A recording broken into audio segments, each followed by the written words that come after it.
session pursuant to 1 MRSA 4056A to discuss town manager role, expectations, professional development request. So I will take a motion to put that on to the agenda. Moved. Motion. All right, second. All those in favor of putting it on the agenda? Good. Passes unanimously. Thank you. Now we're moving on to something fun for the evening, presentations. We will ask the two chiefs, I guess Chief Lowe is going first, to discuss some new hires and promotions in our town. Councilors, Jeff Lowe, Fire Chief for Orono. This evening, we have some, sorry about the noise there with the paper. This evening, we have some new employees and some promotions that we wanted to share with you. Anytime we hire somebody new or we promote within the fire department, it's a pretty big deal for us. And very often it goes under-recognized, not just here, but in a lot of places. So we thought this was a good way for us to present some of our new staff to you so you can put some faces to the people that are doing your work on the streets. And you can see some of the supervisory staff that's coming up through that's carrying the Orono message throughout the departments and is actually the face of the town of Orono in general when we deal with problems on the street, crises, community concerns, those types of things. So to start with, I think I'd like to introduce some of our newest employees. If I could have firefighter Dave Daniel. Where are you, Dave? Just go ahead and stand up. Dave Daniel has been a firefighter for a long time. I think probably almost as long as me, if not as long as me. Dave came to us from Old Town. He was an extremely good snag for us. I'm very happy that we were able to catch him in the net there and pull him in. He's been with us for just over 6 months. He's already certified as a paramedic. He's a hazmat technician. He has some code enforcement experience behind him. And once he gets off probation, I plan on using him in just about every aspect that I possibly can. So I want to make sure I get our money's worth out of him. So thank you very much, Dave. Our second new firefighter is Zachary Carlo. If you can stand up, Zach. Zach has been with us for just about 6 months, I think is where you are right now in the continuum. Zach is an emergency medical technician, and he has your ops right now, right? Hazmat op. You are a technician now. Oh, that's right. You went to the program. I stand corrected. I've embarrassed myself already. Zach is a hazmat technician. He just completed the program. We'll be sending him off to Alabama pretty soon, which is where the more intensive hazardous materials technician training is. That's where you learn how to deal with weapons of mass destruction, radiological devices, those types of things. So we'll be sending him, I don't know if he knows that yet or not by the look on his face, but anyway, that's where we're going to send him to. So. Zach came to us from UMaine. He's got some experience with both the Milford and Bradley Fire Departments. So again, a pretty good catch for us. Thank you very much, Zach. A lot of thought goes into who we bring into the Orono Fire Department. You can go and train and learn just about anything that you want to concerning fire protection, fire prevention, those types of things. But we have a very familial environment over there. And it's very difficult to find somebody at times that will meet all the criteria you're looking for and still be part of a family. And I've long said I would rather leave a position vacant than bring somebody in who's going to be a bad fit for us, regardless of what their credentialing is. And I've passed over some rocket scientist brain surgeons in the past to make sure I get that good fit within the organization. And these two gentlemen absolutely represent that. So that's what we look for when we do that. So now is the big piece that we are here for tonight, not to lessen their efforts. But we had a couple promotions recently within the organization. And when we talk about promotions, what we're talking about is supervisory staff within the department. And supervisory within a public safety agency, whether it's law enforcement, fire suppression, EMS, whatever the case may be, carries with it some additional responsibilities that you may not find in a regular supervisory role. So I thought I would start first just real quickly telling you about the process. There's a minimum number of years that you have to serve within an organization before you should be considered to be promoted. Because although you have education, that background and practical experience has to go with it so that you have that legitimacy and you have that Rolodex in your mind, if you will, that you can go into and pull a card out and say, I've seen that before. This is how we should handle it. That background is really, really critical in promoting officers so that they make good decisions, can operate effectively and safely on the street. There's a test involved. There's a written examination. It's a certified exam. They submit a resume and a cover letter to me. They go through an oral panel, and then I sit with each member who is to be promoted to talk with them to get that understanding. And again, I carry the same kind of mindset. You might be a rocket scientist, brain surgeon, but if you have the personality of that table, or you're not able to work well with your peers or whatever, then you're probably not going to be a good supervisor. And I really need to make sure that you are as well-rounded as I can get you, so that I can make you even better going downstream. I'd like to pass around what our ranking looks like, just so you can see that. Those are called speaking bugles. And back in the days before radios or anything else, the person in charge of a fire would have this great big bugle, and they would yell instructions, directions, obscenities, whatever they had to yell through it to get people's attention to make sure that their work was being done. The more bugles you have, as you can see on my collar, the higher up the food chain you are. So once you get to 5 bugles or plungers, depending on how you look at them, denotes where you are on the chain of command. So, so the first person I would like to, actually, before I get to that, I'd like to just read a little prepared statement that I made. Normally, I don't read from writing, but I am tonight because my brain is full of stuff right now, and there's no way I was going to be able to memorize this. So I'm just going to go ahead and read this off for you real quickly. Like any other supervisor, fire officers are responsible for ensuring that daily tasks are performed. They provide guidance to their staff and make certain that organizations maintain a safe, pleasant, and productive work environment. While these are universal expectations of any supervisor, they merely scratch the surface of what is required to be a line officer in the Orono Fire Department. Orono fire officers must possess and maintain current knowledge of fire behavior, thermodynamics, building construction, chemistry, hydraulics, basic engineering, medicine, and other disciplines that are just too numerous to mention tonight. They must also learn and practice the soft skills of leadership, compassion, listening, empathy, creativity, just to name a few. By combining technical and soft skills and knowledge, the fire officer becomes a well-rounded leader, able to serve as an ambassador for the town in times of crisis. They foster good working relationships internally and externally, building networks that can be called upon for future needs. Perhaps most important, they are able and expected to make high-consequence decisions in time-compressed, low-information environments where a failure can result in a catastrophic or potentially fatal outcome. When I talk about supervisors in the Orono Fire Department, these are the people that are first in making decisions before I get there.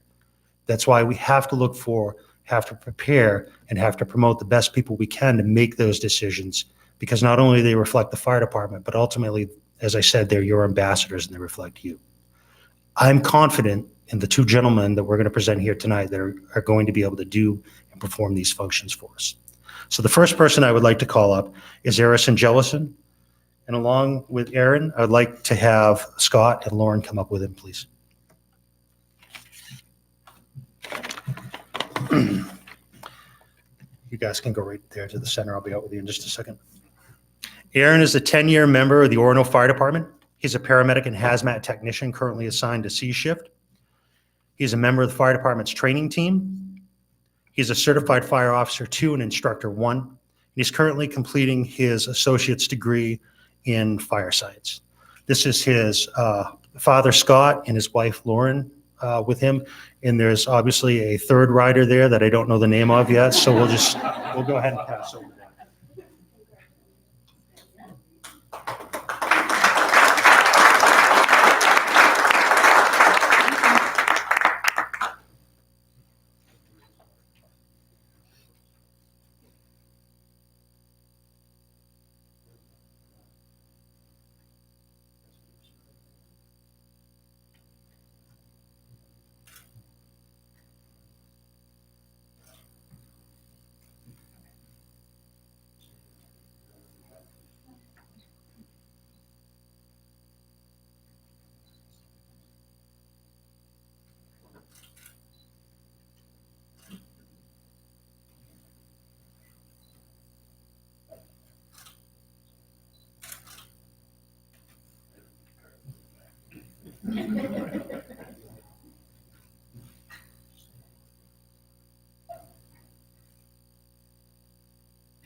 the rank of lieutenant is one single bugle, and the rank of captain.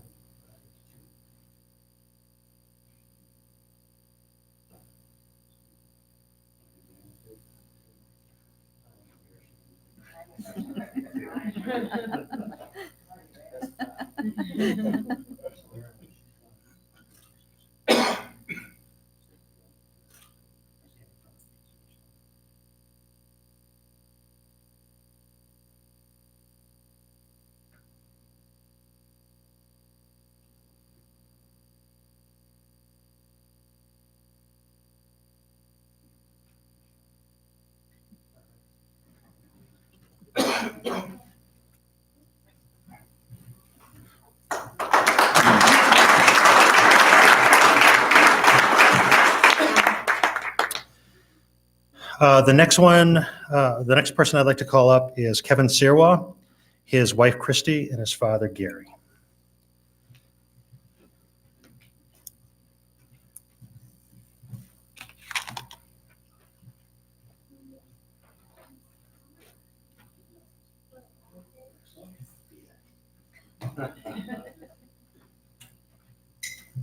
The rank of captain consists of 2 bugles.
You can take a seat, gentlemen. Thank you very much.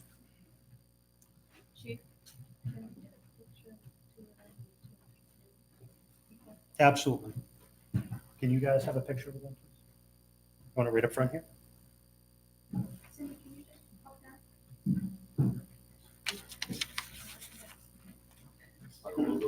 Yeah, that would be great. Thank you.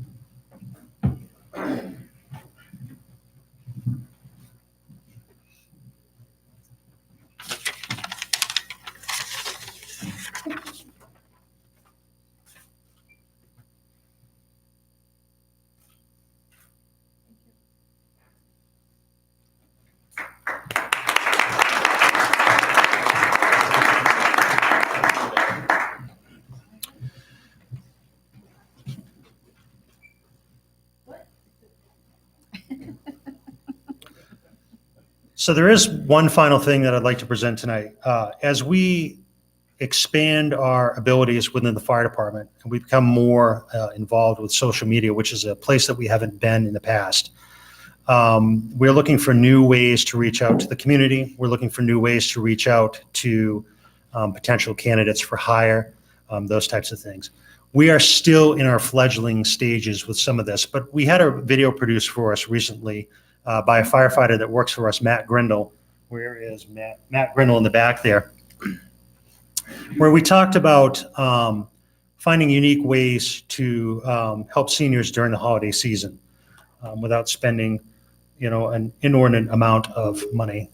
Is that going to come up on the front one too, Abby? Yeah. Okay.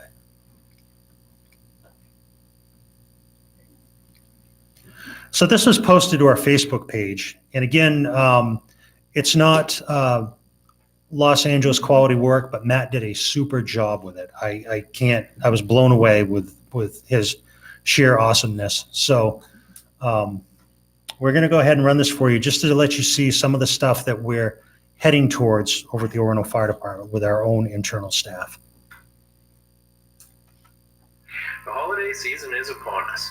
We have a few free and easy gift ideas from the Orono Fire Department. Maybe money's tight. Maybe they have everything.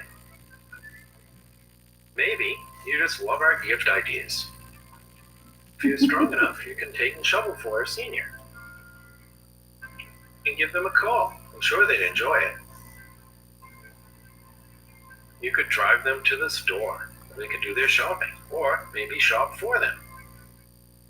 You could help clean the house with laundry, dishes, mopping, doing the toilets, taking out the trash, taking the trash to the road, bringing the trash cans back in, or drive them to the dentist or the doctors, or even play a good game of cards.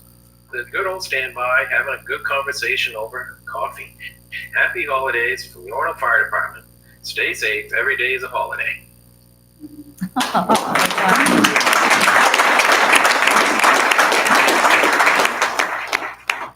And with that, I will close out my piece and step away from the podium. You got the other chief. Thank you, Chief. Oh, that's right.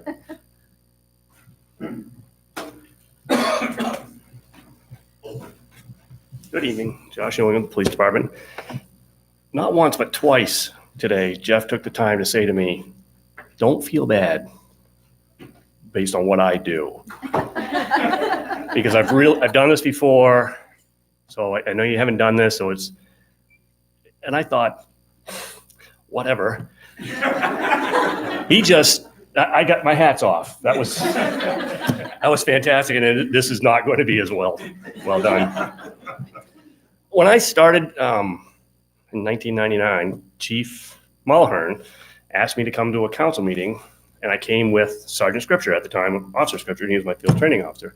And he just walked me in at the very beginning of a meeting and just introduced me to the whole group, and then we left. We never did it again.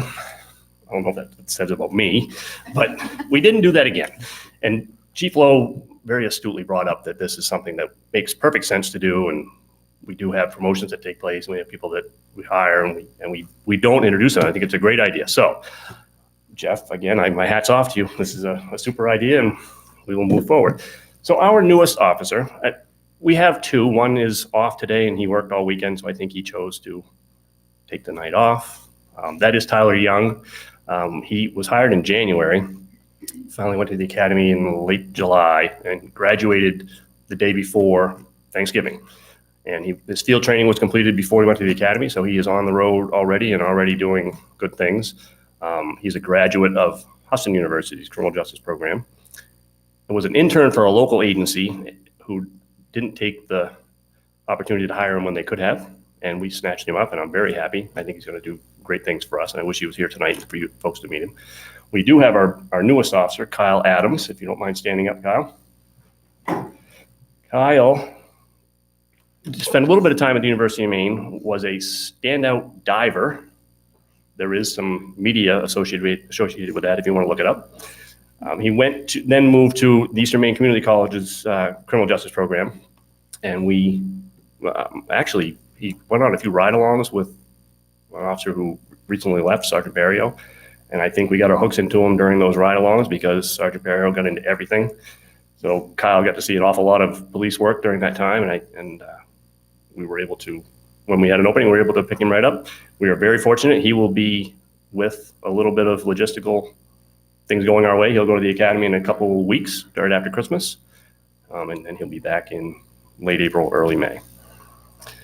And we had a promotion in September. Each time we have a promotion, I end up with quality people. Jeff said all the exact same things that I would want to say about the process that we go through and the person that we're looking for, either for the hirings or for promotions. And each time I get 2 or 3 candidates to be promoted, and I love my promotions and I hate them because it's hard to tell somebody no that doesn't get promoted, despite the fact that they're qualified.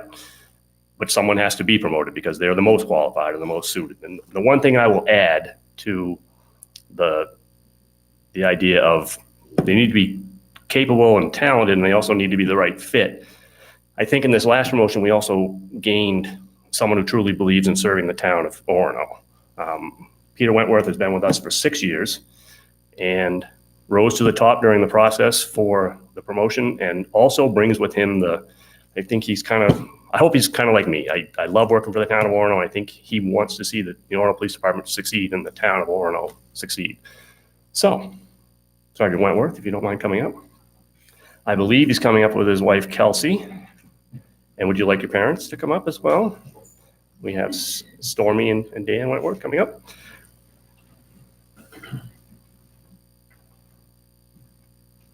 And I believe his wife, Kelsey, is going to pin the badge.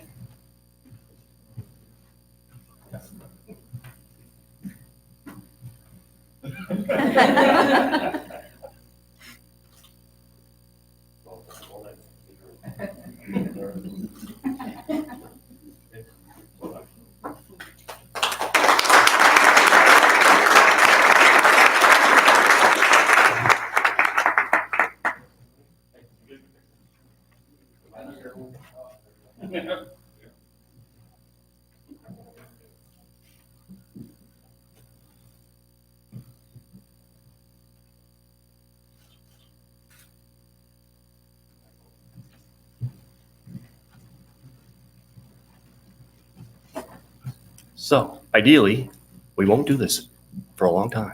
I'm happy with the way things are, but I'm sure we'll be back, and I hope this was good. Thank you.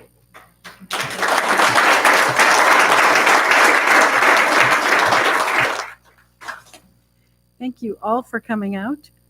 You are more than welcome to stay for this meeting, but you don't have to if you choose not to. We'll give you a minute for the commercial break.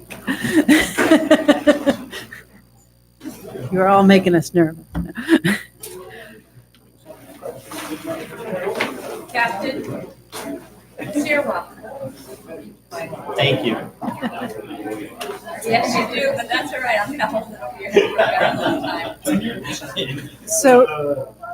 So while everyone is moving out, why don't we just try and move along with the approval of the minutes of November 18th? I'll take a motion to Move approve approval. those. Second? All right, any discussion, corrections, issues with Nancy's way of doing things? Oh, my Lord. How None. can we question that? Yeah. Right. All right, with that, I will take a vote on the approval of the minutes. All those in favor?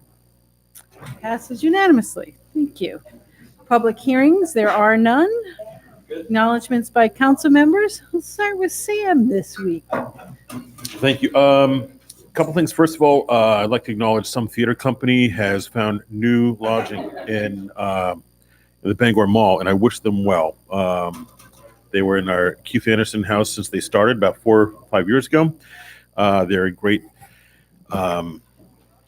sort of contributing, a huge contributing member of our artistic family here, and they'll be missed, but I do certainly wish them well. I'd also like to acknowledge Reverend Lorna Grenfell. The Church Universal Fellowship has recently retired after serving some 13 plus years there. And the church recently welcomed it's a married couple, Reverend Malcolm and Reverend Mariah are here, and they just started a few weeks ago. So welcome to them. Thank you. Lori? I guess I'm hoping that everyone had a happy holiday.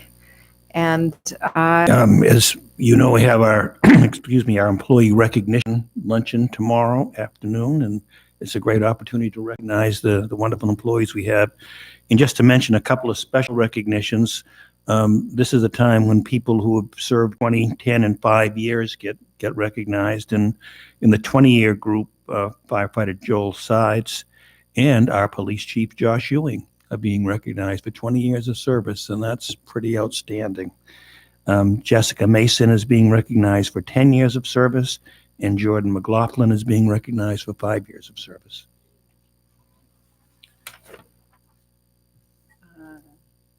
Megan? I would like to acknowledge, I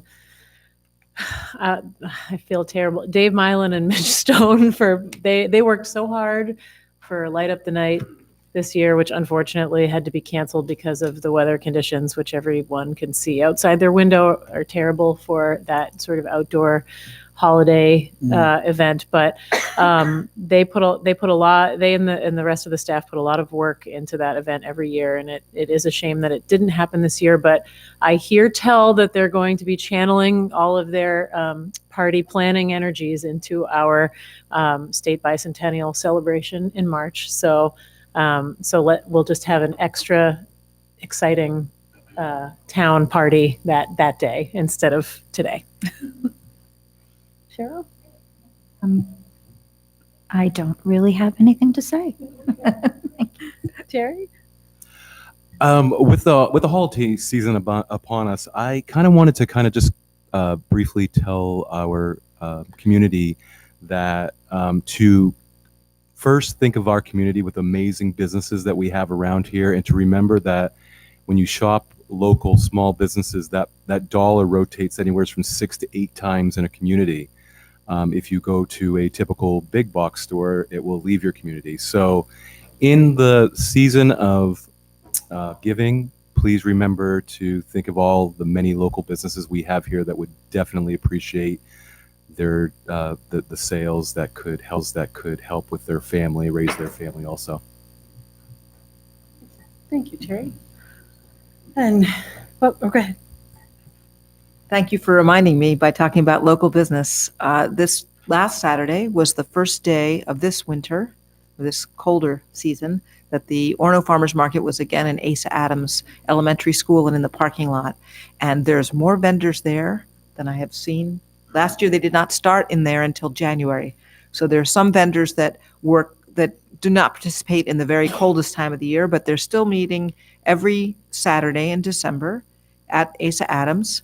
And it's a really wonderful way to support people who are small business people that have been long supporting Orono by having their farmers market here in our town. Great. Thanks, Lori. Again, I'd like to thank all of the presentations. Those are wonderful, and congratulate Lieutenant Jelson, Captain Surway, and Sergeant Webworth for their promotions. I'd also like to let everyone know that nominations are now open for 2 council positions and 2 RSU positions. So you have till January 4th if you think that this is a fun and exciting job. And now we'll move on to unfinished business. We don't have any. Consent agenda. I'll take a motion to move the items on the consent agenda. So moved. Second. All right. Anyone have anything to say? No. I will move. I never know how to work that. So I will take a vote on the consent agenda. All those in favor? Passes unanimously. Moving on to new business, Order 19200, order adopting the asset forfeiture policy that provides standard procedures for the town's acceptance of forfeited property and assets related to criminal and civil court proceedings in conjunction with law enforcement activities. I'll take a motion, please. Move approval. Second. Chief? Hi, Josh Ewing, Police Chief. There's been some discussions about the proposed policy. I think I'm going to boot this right back to my manager to let her soften this a little bit. I guess I have some expressive eyes.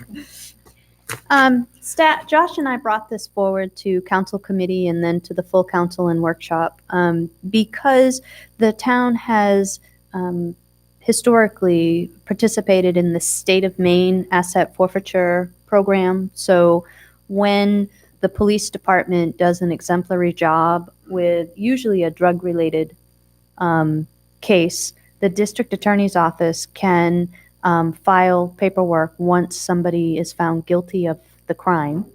That paperwork goes before a judge and asks that any assets that are seized as part of that case could be turned over to the town of Orono through the police department.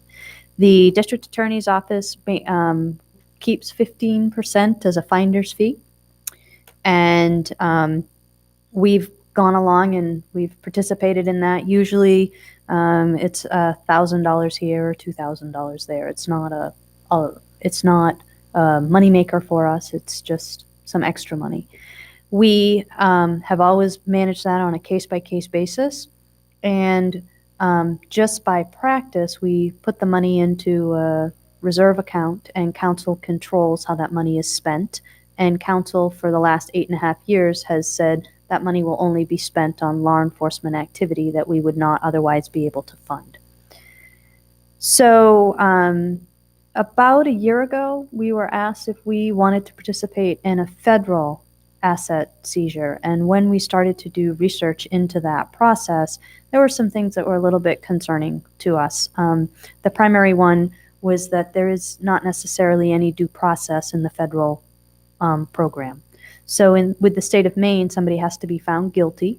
Once they're found guilty, the DA has to go in front of the judge, make the case for the seizure of the assets to be turned over, and a judge, there is an opportunity for due process in that proceeding.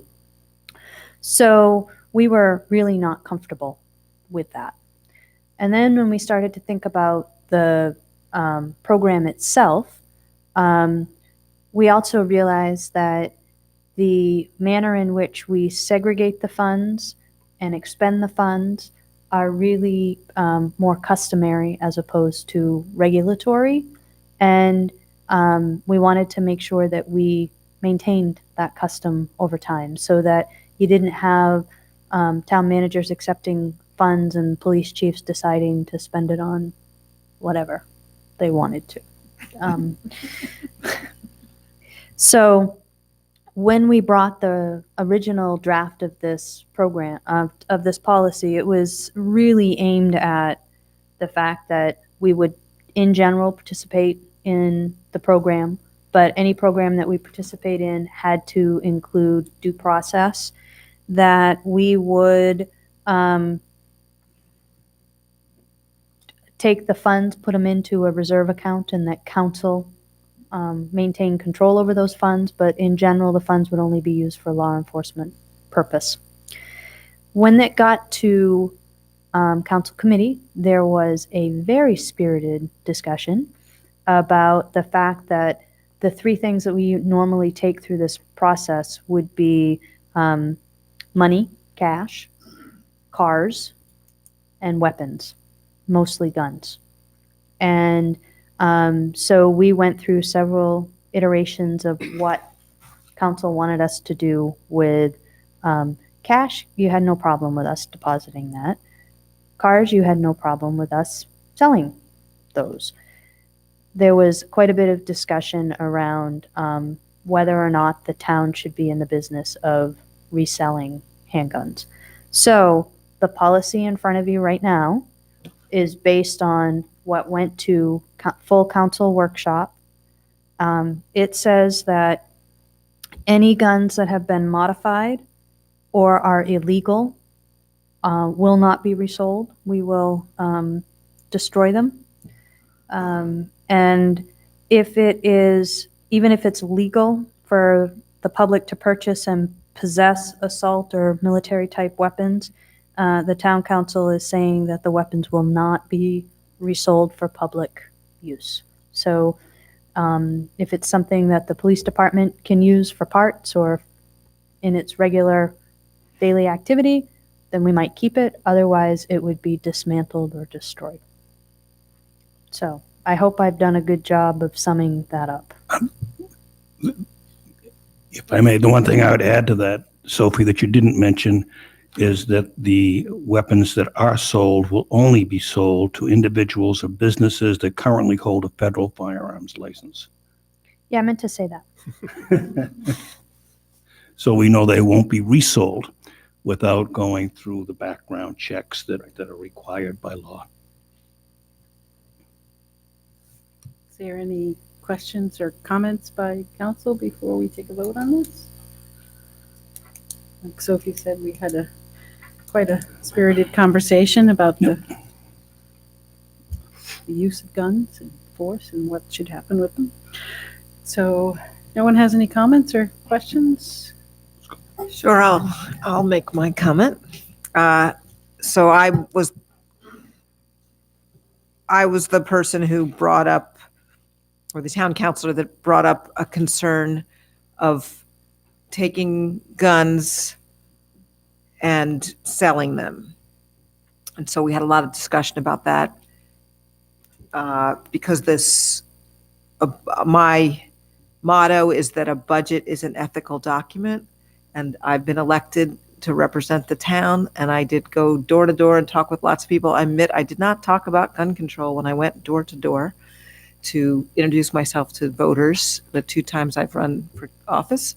But people got to know me and voted for me, and my feeling is there's too many guns, and that our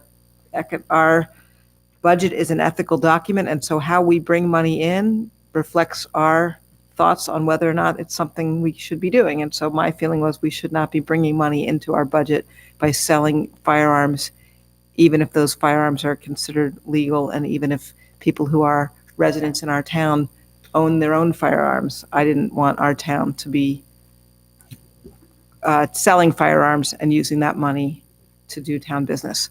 And I was very pleased that we were able to have a discussion about it, because gun control is something that's a very big issue in our whole country.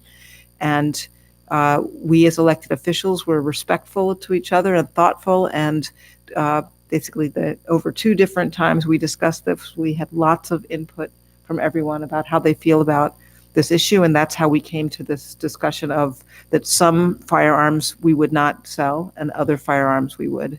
So I want to thank all of the other counselors for entertaining that. When I proposed it, I assumed that I would not have a majority that would support my idea that we would cut all guns up and not sell them. But I was very pleased that we were able to have that discussion about this very contentious issue. So thank you. Just very briefly, just so everyone has the full picture, I too, Lori, am very glad that we got to have these conversations. I think that was a useful thing to discuss. I just want to make it clear to the public that when we first saw this in Finance Committee, the original proposal that the Finance Committee members were on board with was very similar to the one we see now, where the consensus of that committee was that the military style and assault weapons were something we did not want the town to resell. Lori's opinion was that we should sell no guns. So the debate, the gun debate that's been happening in committee has been about some guns versus no guns, not any kind of, yes, the rest of us councilor. I just didn't want anyone to get the mistaken idea that the rest of council wanted to sell guns. And no, so it was presented to us that just as Sophie said, wonderful that we would have a policy by what we do when there's forfeited assets. And that policy just said forfeited assets. And so I said at the meeting, does that mean money and boats and stolen goods? And I didn't actually say cars, so I didn't know that cars was a big one, and guns. And I got a nod that, yeah, those, we don't get much stuff, but when we get stuff, it could be that stuff. And and I'm very pleased that they brought this to us. And so I learned a lot about how, we learned a lot about people. We learned that people bring guns to the town when they don't want them anymore in their houses. I didn't know that. I think that's wonderful that our town provides a service to people who, so that there were a lot of things we learned by having this, but originally it just said forfeited assets. And so I think that we've probably gone over this quite a bit, and I think we're ready to take a vote. So all those in favor of the forfeiture policy the way it is? All those opposed? Opposed? All right. Carries. Thank you very much.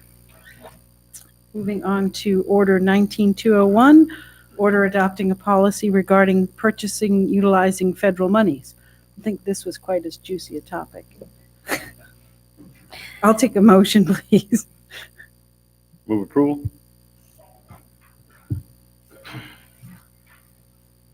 So a few years ago, the federal uniform guidance requirements changed and made it a requirement that you have a specific policy that addresses how you procure and spend federal money. So every once in a while, we get grants. The one that we're using right now would be the Community Development Block Grant. And under that program, there are all sorts of assurances that we give with regard to how we're going to expend money. But uniform guidance, which is what our auditor is looking for us to follow, requires a specific policy. So to make sure that the town was compliant, management adopted a management policy.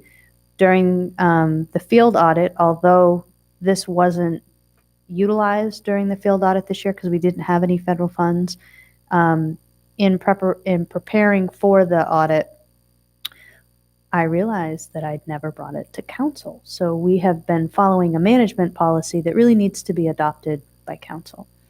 So the town of Orono has a pretty stringent procurement process right now. It says department heads can spend up to $1,000 on a quote system. Then it has to go to a purchase order system that the town manager signs off on, up to $4,999, which then has to come to the town council. But the federal requirements are a little bit different, and so we fall back on whichever is the more stringent of the two here.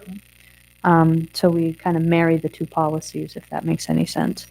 What this policy says is anything over $2,000, there must be competitive price quotes.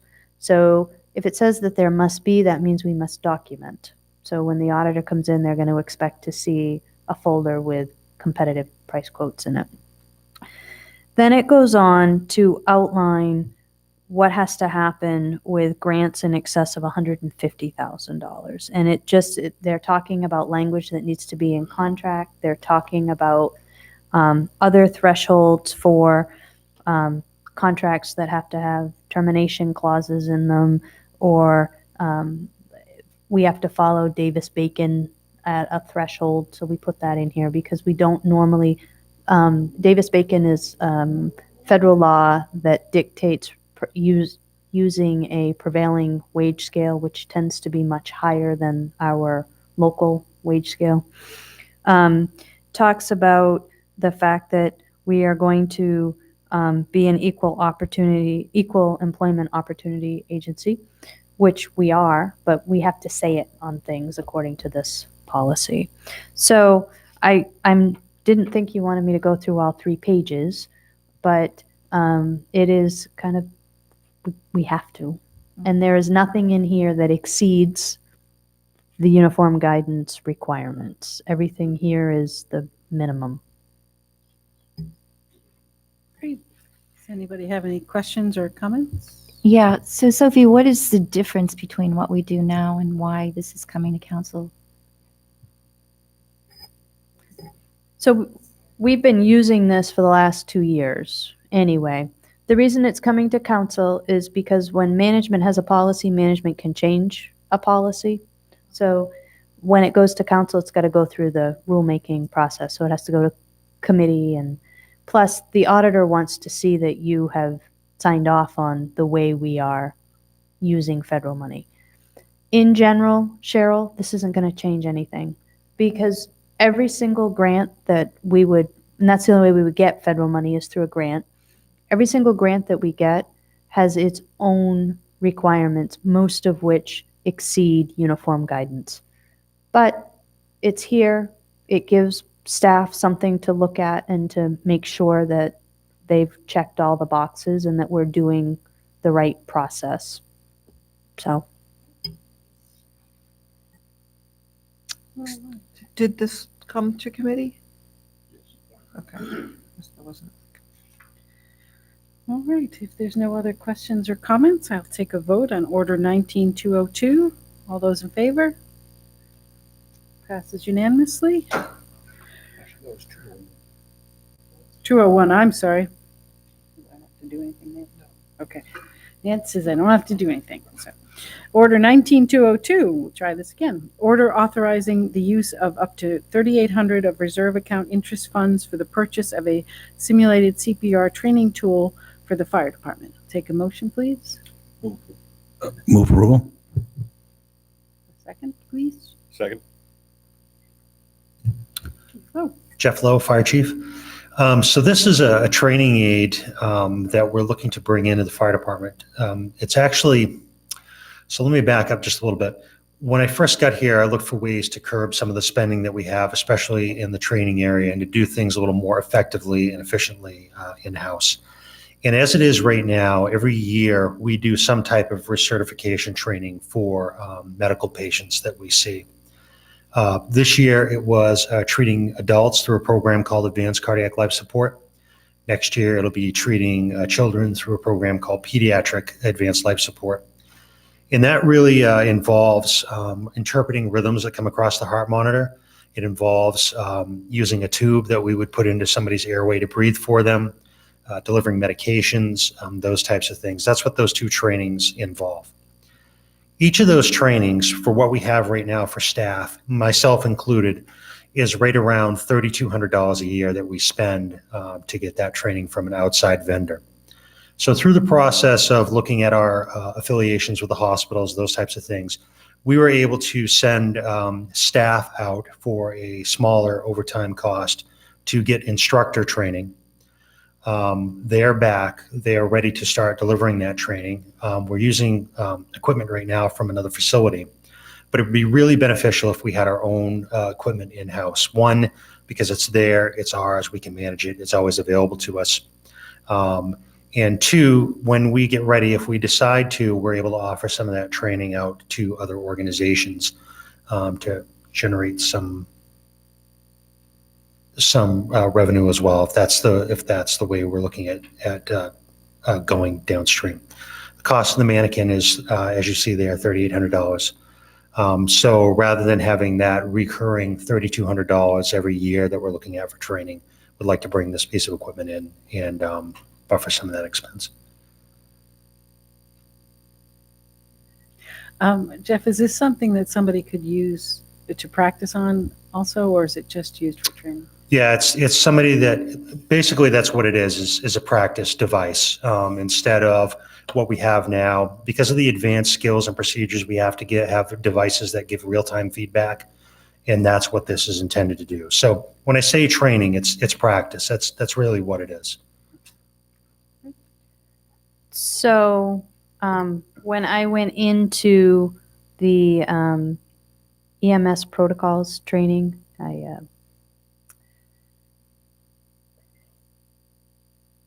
crashed it. I was a party crasher that day. What I was learning is that the current mannequin that we have, that half body thing, does not allow for the proper airway training. It's broken. It's not fixable. Right. And we need to be able to move our people through this training. And Jeff is being generous to say that it's difficult to get people out of house to do that training. It is almost impossible and very costly. So that's why it's on here. Anybody else have any questions or comments? All right. Thank you very much. I'll take a vote on Order 19202. All those in favor? Passes unanimously. Thanks very much. Order 19203, order authorizing the purchase of a 2021 International HV 607 heavy-duty truck chassis from Daigle and Houghton of Herman in the amount of $110,024, less the trade-in value for the 2005 Sterling plow truck for a total expense of $82,024 to be drawn from the approved FY20 capital equipment fund. I will take a motion, please. Approval. Second. All right. Chief Yerkes. Sorry. If I may, before we get to the bid, I just wanted to extend our congratulations from the Public Works Department to all the public safety employees that were recognized tonight. It was a nice ceremony. So on to the truck bid. So in this current fiscal year, council budget $185,000 to replace a 2005 Sterling 10-wheeler plow truck. On December 4th, we took bids for the chassis. Now, this is just the truck. This is the tires, frame, and cab and engine that will become the base for what will be coming to you probably in next month's meeting to be upfitted to add the body and the hydraulics and the plow equipment that make it a plow truck. The bids were, they were good. The low bidder offered a $28,000 trade value for our 2005 Sterling, which is on its last legs. Pretty happy with that offer. The low bid with trade is $82,000, which will fit well in our budget. We're expecting about a $90,000 upfit, so we're on track to be hopefully under budget for this purchase.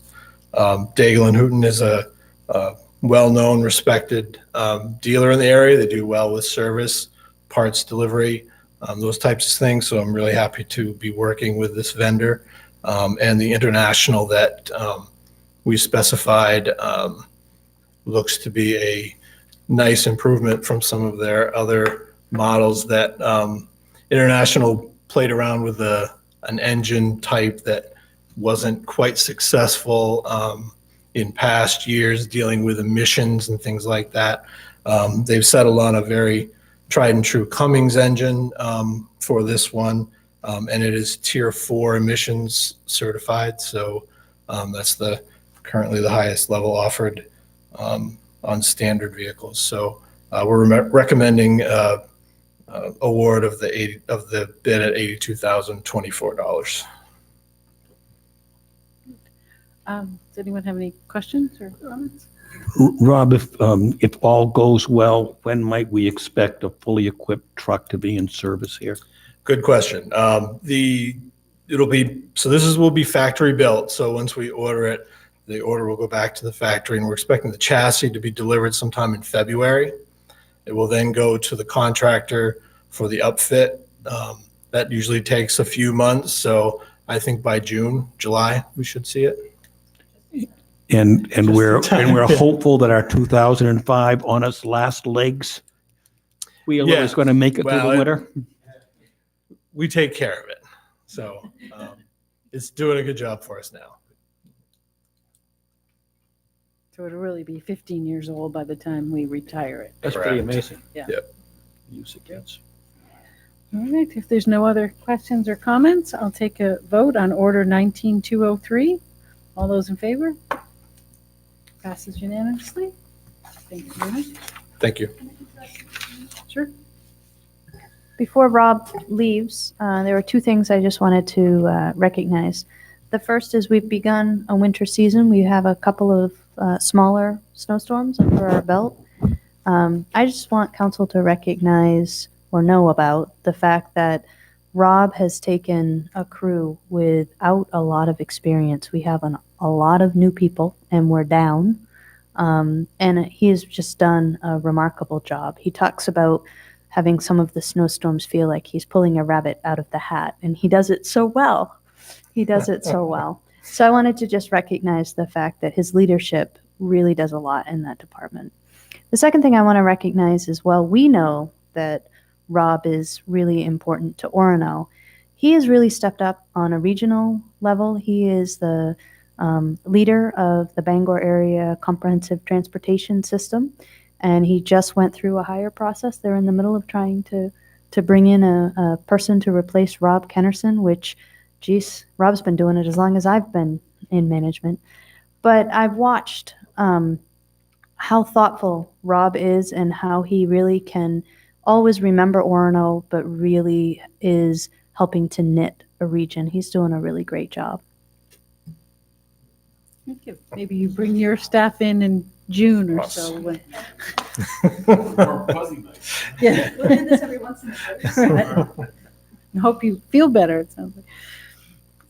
All right, we're moving on to the order that was added, Order 19204, order declaring the original FY 17 personal property tax assessment levied against Pine State Trading Company of $3,727.50 and related accrued interest as uncollectible and authorizing the town manager to write the balance owed, off the balance owed. Take a motion, please. Move approval. Second. Sophie. So that is me.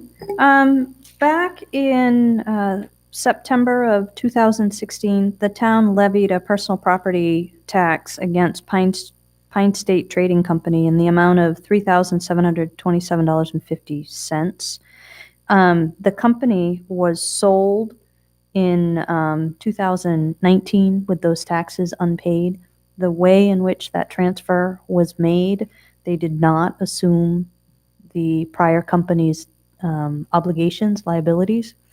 So I have no way of collecting this money. So it's $3,727.50 in principal and another $701.11 in interest that is accrued for a total write-off of $4,428.61. Does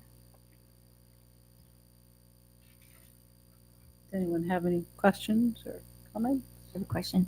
Sophie, when the town can't collect money like this, is it reported somewhere? Does it go on some kind of a register or something that other, just, I mean, I don't know what So, happens when you.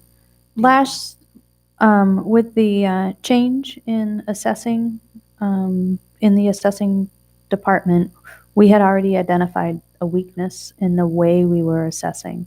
So personal property was not being broken out by individual item. The description was not sufficient to be able to put it on the, there's a consumer credit index that you can, a UCC filing.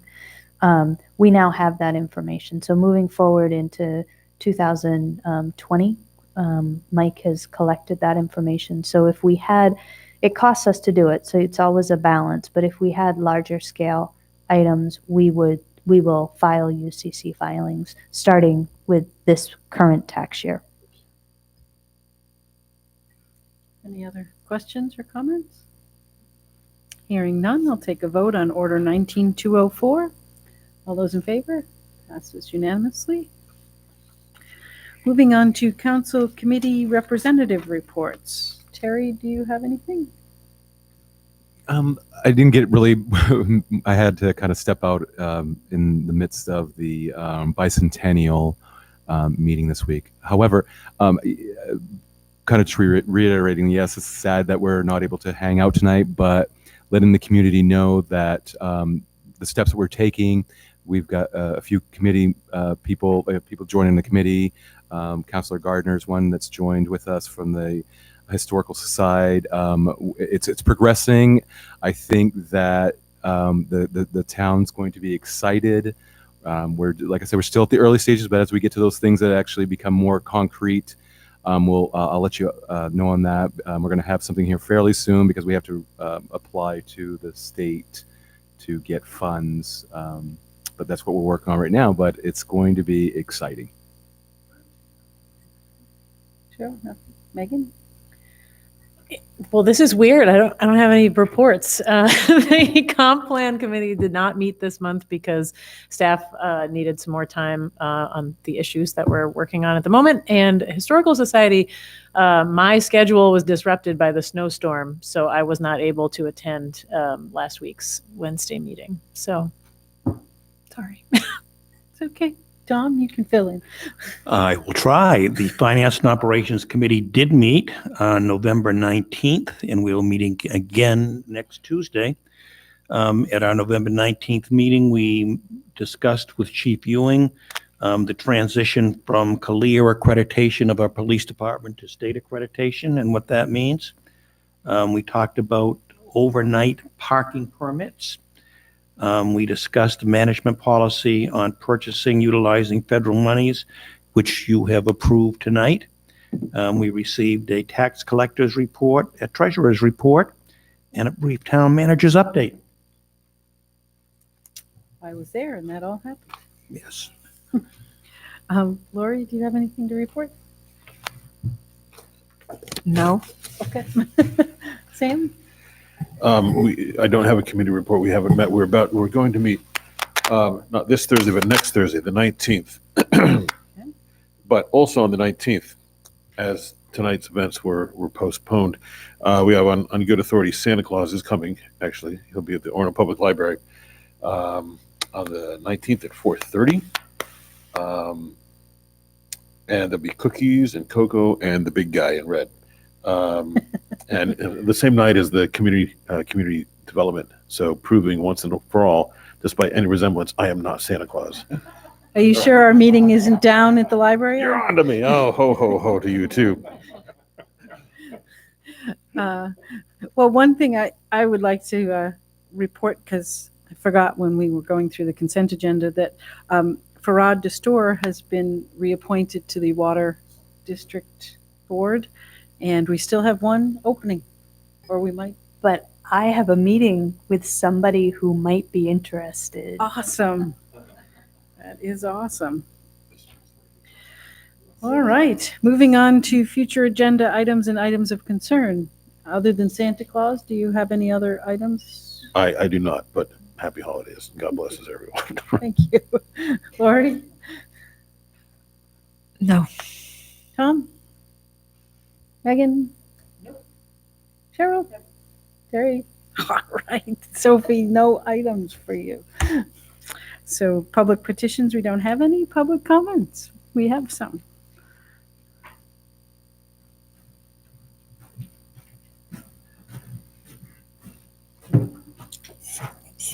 The dwarf.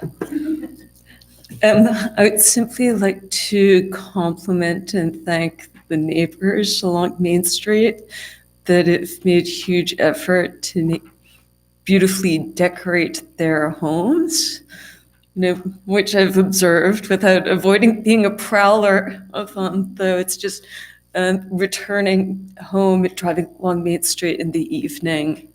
It's really a cheer to the holiday season. And with that, I'd like to wish everyone a happy holiday season. Thank you very much, Susan. I understand that if anybody wants to go down Mainwood Avenue, that Councilor Kuntz has quite the display at his house of lights.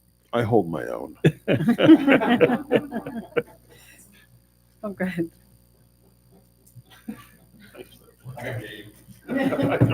And I forgot, I also want to mention and thank all of the emergency responders this past Friday that assisted me when Grandma didn't get run over by a reindeer.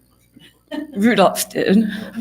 In terms of it, deer leapt in front of the, fortunately, rental vehicle. And saw the airbag before the deer. So my eyes were on the road. I was not spacing out. I was actually driving.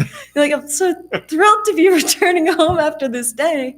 And all of a sudden, wham. And the emergency responders were absolutely fantastic.